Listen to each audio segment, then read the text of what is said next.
This week on News Now Update, bids are approved and construction will begin soon on a new fire station in Meridian. A local robotics team gets a chance to compete at the big stage once again and find out how the township can be more sustainable. And hockey isn't the only sport offered. MSU's Adaptive Recreation Club, which was started in 2014, also gives athletes the opportunity to participate in sports like ping pong, tennis, and even track events. The water used for the event went from this tank into the pool at a temperature of around 57 degrees, but after sitting for about an hour, one can only imagine it got significantly colder. Later on tonight, we'll be joined by the Okemos School Board. Martinez and I will also be in downtown Lansing at the Nut House, where we'll be joined by the 23rd State. Así es, muy buenas tardes, me encuentro aquí cerca de la intersección de Covell y Tropicana y como podrán ver a mi espalda, la vivienda afectada por el incendio quedó totalmente incinerada. Y es que según vecinos, un hombre cuya identidad no ha sido revelada intentaba ayudar a los habitantes de esta vivienda quebrando las ventanas, lo cual... Well, that's all for today's Business Batch. I'm Miguel Martinez-Valle and I'm going to stay here and enjoy this pizza. Back to you at the studio, Jordan. Current Michigan State University rules prohibit smoking within 25 feet of the building entrance or exit. That would be about this far. Y es que para mucha gente, si baja el precio de la gasolina, puede significar más dinero para hacer otras cosas. Oh. Katie Fair doesn't just play for fun. Yeah, that was it. That was double it. She plays to win. Hockey tonight is really fun. It's really competitive. You'll probably hear a lot of screaming from me.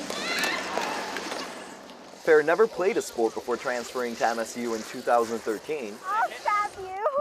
Now she's a regular. Don't worry about my chair. Katie has cerebral palsy. So I can't, that's as far as I can turn my right arm. But that hasn't stopped her from being involved in sports. And hockey isn't the only sport offered. MSU's Adaptive Recreation Club, which was started in 2014, also gives athletes the opportunity to participate in sports like ping pong, tennis, and even track events. I played tennis my first summer here, and I met Peter, and he was always interested in starting up this club, so this was his first year to kind of get it rolling. While the club just started in September, there are about 20 regular members with a range of different abilities, and many volunteers from all areas of the university who help out. The way I run this, it's an open practice, and people come when they can. But our numbers are very steady. It's just cool to see how every person does something. We can all do something, we just may do it a little differently.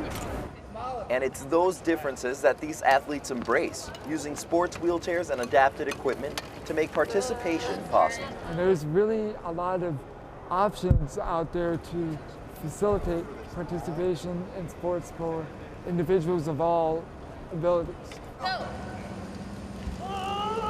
Options that give students like Katie a chance not only to participate and play, but also to compete.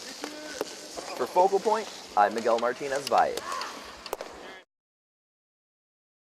It may soon be time for Michigan State University smokers to put out their cigarettes, at least while on school property. And I would just really love to be able to walk around campus and not have anyone smoking or anyone chewing tobacco or anything like that. MSU is forming a task force to help transition the university to a tobacco-free campus. The task force's purpose and mission is to decide what is the best way to implement a tobacco-free policy. Current Michigan State University rules prohibit smoking within 25 feet of the building entrance or exit. That would be about this far. Michigan laws prohibit smoking inside of public buildings, and you can't sell tobacco products on campus either. Still, university officials are looking to do more in order to assure a healthier campus. And there is data to show that that smoke-free policies in the workplace do make a difference. The University Physician's Office heads the task force. It's made up of nearly 35 different people from all areas of the university, including students. Still, not everyone seems to be on board. I just pretty much stand by that people have the right to do what they want as long as they're not harming others. While the official language for the policy is still being drafted, the goal is to ban all tobacco-related products, not just cigarettes, and there has even been talk of banning e-cigarettes. If Michigan State University were to go tobacco-free, it would join 1,400 college campuses across America, and many here in Michigan that are already tobacco-free. For Focal Point, I'm Miguel Martinez-Valle. You really don't think. You just go in and get out, and you get back in before you turn into a popsicle. They called his name. Senator Rick Jones. So he jumped. This is Senator Rick Jones' 4th year taking this cold dive for a heartwarming cause. The important thing is we've raised $30,000 for the kids to go to the Special Olympics. The Capitol Polar Plunge drew a big crowd on Thursday, March 5th, who came to cheer on over 50 plungers. The water used for the event went from this tank into the pool at a temperature of around 57 degrees, but after sitting for about an hour, one can only imagine it got significantly colder. That moment when you're in the air, you jump off the platform, you're going, what am I doing here? But you're a little bit of cold, a real short time, you get out quickly. Again, it's for a great cause. Money raised goes to local Special Olympics programs, giving participants a cool way to give back. It's a great bucket list thing, you know, to jump in and do it, and it raises some really critical money for Special Olympics. Some plungers even showed up wearing costumes, with characters like the Grinch and Olaf from Frozen making an appearance at the Capitol steps. In Lansing, I'm Miguel Martinez-Valle, Home TV.